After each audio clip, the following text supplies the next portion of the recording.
Hello friends, അസ്സലാമു അലൈക്കും. ഇന്നത്തെ റെസിപ്പി ചിക്കൻ താളിച്ചത്. അപ്പോൾ ഇത് നമ്മൾ ചട്ടിയിലാണ് ഉണ്ടാക്കാൻ പോകുന്നത്. അതിന് വേണ്ടി ഒരു ചട്ടി എടുത്ത് ചൂടാക്കി അതിലേക്ക് കുറച്ച് വെളിച്ചെണ്ണ ഒഴിച്ചൊന്ന് ചൂടായി വരുമ്പോൾ നടു കീറി വെച്ചിട്ടുള്ള വെളുത്തുള്ളിയും ഇഞ്ചി ചതച്ചതും ചെറുതായി കട്ട് ചെയ്ത് വെച്ചിട്ടുള്ള ചെറിയുള്ളിയും ചേർത്ത് നന്നായിട്ട് വഴറ്റിയെടുക്കാം. ഇതിലേക്ക് 4 പച്ചമുളക് ചതച്ചത്, ഒരു തക്കാളി ചെറുതായിട്ട് കട്ട് ചെയ്തുകൂടി ചേർത്ത് ഒന്നുകൂടി വഴറ്റിയെടുക്കുക.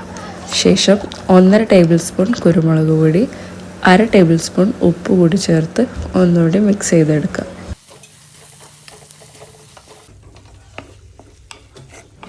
ഇനി ഏകദേശം ഈ ഒരു പരുവത്തിലെത്തുമ്പം നമ്മൾ നല്ല കഴുകി വൃത്തിയാക്കി വെച്ചിട്ടുള്ള ചിക്കൻ കൂടെ ആഡ് ചെയ്തെടുക്കുക. ഞാനിവിടെ നാടൻ ചിക്കനാണ് യൂസ് ചെയ്തിട്ടുള്ളത്. ചിക്കൻ ഏത് ടൈപ്പായാലും കുഴപ്പമൊന്നുമില്ല. ഇനി ഇതിലേക്ക് ആഡ് ചെയ്യേണ്ടത് കഞ്ഞിവെള്ളമാണ്. സാധാ വെള്ളവും യൂസ് ചെയ്യാം, പ്രശ്നമൊന്നുമില്ല. കഞ്ഞിവെള്ളം യൂസ് ചെയ്യുമ്പോൾ കുറച്ചുകൂടി ടേസ്റ്റ് വരും.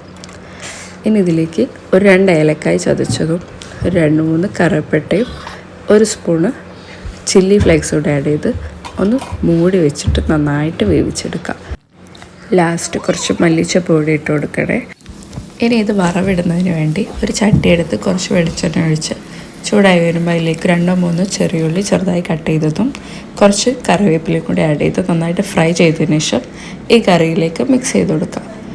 ഇത് നല്ല ചൂടോടെ തന്നെ നൈസ് പത്തിരിയുടെ കൂടെ ഒക്കെ സെർവ് ചെയ്ത് കഴിക്കാൻ അടിപൊളി ടേസ്റ്റാണ് കേട്ടോ.